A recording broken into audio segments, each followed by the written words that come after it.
आज हम कुकर से कपड़े सुखाने वाले हैं और ऐसे कमाल के हैक जो आज से पहले आपने नहीं देखे होंगे। वीडियो बहुत ही यूजफुल है, वीडियो को एंड तक जरूर देखिएगा। चैनल पे पहली बार आया तो चैनल को सब्सक्राइब कर लीजिएगा। ऐसे यूजफुल वीडियो मैं आपके लिए लेकर आती रहती हूँ। पहला यूजफुल टिप मेरा कपड़ों से जुड़ा हुआ है। जैसे ही ठंड का सीजन आता है ना, ये कपड़े बिल्कुल नहीं सूखते हैं। आज हम कुकर की मदद से कपड़े सुखाने वाले हैं। तो आप देख रहे हैं यहाँ कुकर में चावल पक रहे हैं और अभी कुकर ना काफी ज्यादा गर्म है। बस हमने क्या करना है, इस गर्मा गर्म कुकर को ठंडे नहीं होने देना है। गर्मा गर्म कुकर के ऊपर ही हमने कपड़े को सुखाने वाले हैं। तो यहाँ पर मेरे पास एक स्वेटर है जो कि हल्का सा गीला है। 90% ही सूख चुका है, 10% ही गीला है। मतलब इतना ज्यादा ठंडा है कि इसे हम ठंड में नहीं पहन सकते। तो इस तरह का जो भी कपड़ा आपके पास है ना, आपने क्या करना है, ये गर्मा गर्म कुकर में पहना देना है। इससे क्या होगा, इसके अंदर की जितने भी थोड़ा सा ठंडापन है वो खत्म हो जाएगा और जो स्वेटर वगैरह है, जो भी गर्म कपड़ा है, आप उसे पहन सकते हैं। तो इस तरीके से आप बिना प्रेस के भी कपड़ों को सुखा सकते हैं। यहाँ पर एकदम गीला कपड़ा नहीं सूखने वाला है, पर जो कपड़े थोड़े बहुत गीले रह जाते हैं और इमरजेंसी में हमें पहनना ही है और प्रेस वगैरह खराब हो जाए, तो आप इस ट्रिक का यूज कर सकते हैं कि गर्मा गर्म कुकर पर आप इसे पहना दीजिएगा। आपका कपड़ा आराम से सूख जाएगा। आप इस पे और भी कपड़े इस तरीके से पहना सकते हैं। तो ये मेरे बच्चे का कपड़ा है, मैं इसे भी इस पे पहना रही हूँ। ये काफी ज्यादा गीला है। तो देखिए, जब आप गीला कपड़ा पहनाएंगे तो आप देखेंगे जितना भी पानी वगैरह है ना, वो स्टीम बनकर कुछ इस तरीके से निकल जाएगा। तो जब तक कुकर ठंडा होता है आप इस तरीके से यूज कर सकते हैं और आपके जो कपड़े डेली लाइफ में यूज होते हैं उनको आप आसानी से सुखा सकते हैं। आप कुकर को कपड़ा नहीं पहनाना चाहते हैं तो कुकर का ना आप दूसरे तरीके से भी यूज कर सकते हैं। तो देखिए, अभी फिलहाल में कुकर काफी ज्यादा गर्म है, तो आप ना घर के किचन डस्टर को इसमें सुखा सकते हैं। तो यहाँ पर किचन डस्टर को नीचे की तरफ आप इस तरीके से रख दीजिए, उसके ऊपर आप ये गर्मा गर्म कुकर को रख दीजिए। तो जो भी किचन में खाना बनते वक्त बर्तन गर्म है, जो कि ठंडा होने में टाइम लेता है, उस कपड़े को सुखाने के लिए आप यूज कर सकते हैं। तो इस तरीके से जो आपका किचन डस्टर है वो अच्छे से सूख जाएगा, क्योंकि ठंड के सीजन में ये डस्टर वगैरह भी ना बिल्कुल नहीं सूखते हैं। अगला यूजफुल हैक भी आपको बहुत ज्यादा पसंद आने वाला है। जैसे कि विंटर सीजन आ चुका है तो हर घर में ना इस तरीके के लड्डू जरूर बनते हैं, जो कि ठंड के सीजन में स्पेशल बनाए जाते हैं। तो मैंने भी ना यहाँ पे गूंद के लड्डू बनाए हैं, पर दिक्कत ये है, अगर हम इनको ठीक तरीके से नहीं रखेंगे तो ये टूट जाते हैं। यानी कि इसको रखने का भी एक तरीका आपको जरूर जानना चाहिए। तो यहाँ पर मैं आपको दिखा सकूं इसलिए मैंने यहाँ पर एक ओपन कंटेनर लिया है, यानी कि एक बड़ा सा तपेला भगोना लिया है। इसमें मैं आपको रख के दिखा रही हूँ। तो आप किसी डब्बे वगैरह में भी रख रहे हैं ना, तो इसी तरीके से रखिएगा।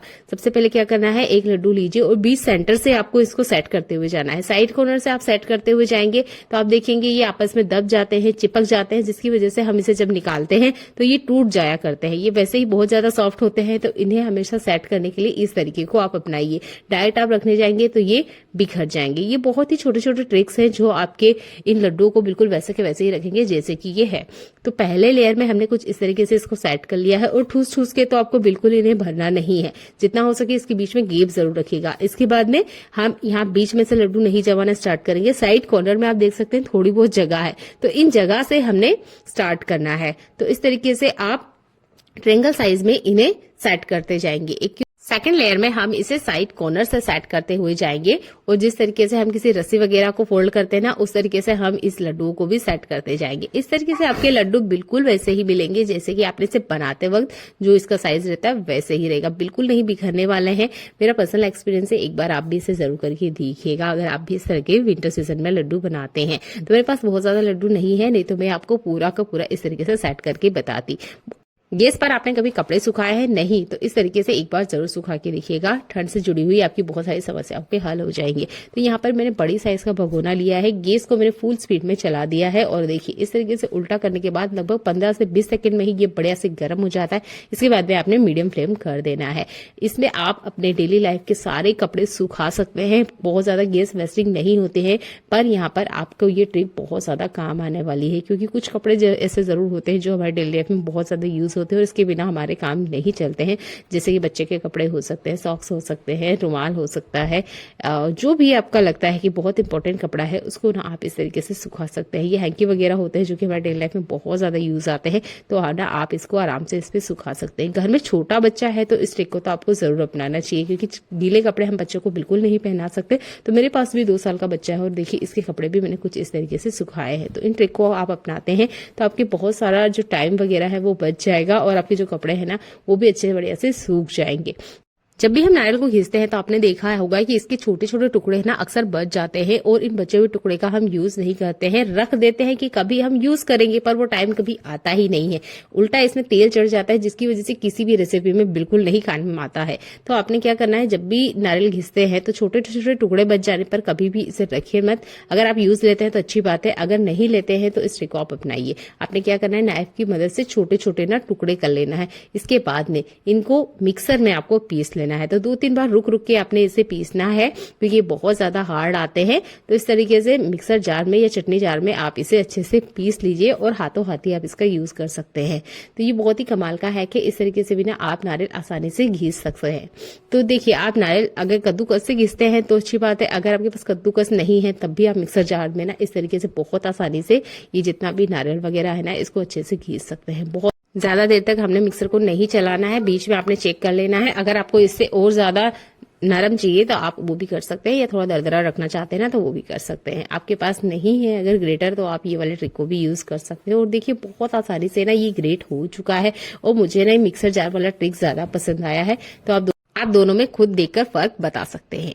देख लेते हैं आज का अगला यूजफुल हैक। तो जब भी हम गोंद वगैरह पीसते हैं तो आपने देखा होगा कि इसे ना पहले थोड़ा सा हमें खलबत्ते में पीटना होता है, क्योंकि डायरेक्ट हम इसे मिक्सर में चलाने जाएंगे तो हो सकता है ये मिक्सर में पीसे तो सही पर हमारी जो मिक्सर की प्लेट वगैरह है वो खराब कर सकता है। तो हम क्या करते हैं, थोड़ा सा ना इसे खलबत्ता में ड्राई कूट लेते हैं, यानी थोड़ा सा छोटा साइज में इसे कूट लेते हैं। खलबत्ता वगैरह या सिलपट्टा वगैरह है उस पर हम लोग इसे कूट लेते हैं। तो आपने देखा होगा जब भी हम खलबत्ता में इसे कूटने जाते हैं तो आपने देखा होगा कि ये ना बहुत ज्यादा उछल के बाहर आ जाता है, यानी लहसुन हुआ, अदरक हुआ, ये जो भी आप इसमें पीटते हैं तो आपने देखा होगा ये बहुत ज्यादा ना बाहर आ जाता है। तो अदरक लहसुन में थोड़ा सा लिक्विड होता है जिसकी वजह से वो इतना ज्यादा बाहर नहीं जाता है, पर इस तरह की जो ड्राई चीजें होती है ना वो अक्सर इस खलबत्ते से बहुत ज्यादा बाहर जाती है। तो यहाँ पर मैं आपको प्लास्टिक का यूज करके नहीं बताने वाली हूँ, मैं दूसरा तरीका आपको बता रही हूँ जिससे कि ये गोंद है ना आसानी से कूट जाएगा और आपको अलग से कुछ खर्चा बिल्कुल नहीं करना पड़ेगा। तो आपने क्या करना है, आपने लेना है नॉर्मल पेपर जो भी आपके घर में है, थोड़ा सा बीच में से इसे कट कर लीजिए और इस तरीके से ना इस खलबत्ते की जो मुसल है इसमें आप पहना दीजिए। यहाँ पर भी आपने कोई अलग से खर्चा नहीं करना है, बस घर में पड़ा हुआ एक बेकार पेपर का ही यूज करना है और आपका जो काम है ना आसान हो जाएगा, क्योंकि गोंद बहुत ज्यादा महंगा आता है और इसे हम अगर जितना ज्यादा पीटते हैं उतना ज्यादा बाहर भी गिर जाता है, उसके बाद में खाने में यूज करने में बिल्कुल मन नहीं करता ना। इस तरीके से आप आराम से इसे पीट सकते हैं।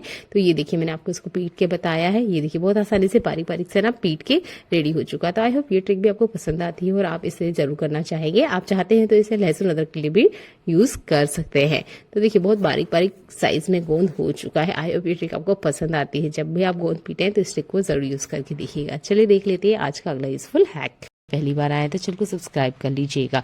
पहले यूजफुल टिप में मैं मोबाइल की मदद से फ्रिज का बिल कम करके आपको बताने वाली हूँ कैसे। ये टिप बहुत इंपॉर्टेंट है तो इसे एंड तक जरूर देखिएगा। तो देखिए, जब भी हम फ्रिज को ऑन करते हैं तो आपने देखा होगा फ्रिज में से काफी सारी गैस ना बाहर आ जाती है।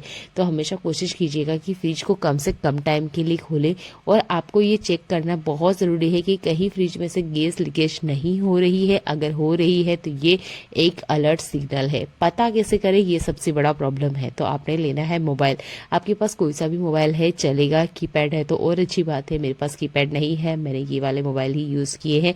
आपने इन मोबाइल का फ्लैश लाइट ऑन कर लेना है, ठीक है। इसके लाइट ऑन करने के बाद में आपने फ्रिज के अंदर रख देना है, जैसे कि मैं आपको यहाँ पर ऑन करके दिखा रही हूँ। बहुत सारे लोग इसे टॉर्च भी कहते हैं। तो इस तरीके से आप ना मोबाइल का टॉर्च ऑन कर लीजिएगा। इसके बाद में आपने इसे फ्रिज के अंदर रख देना है।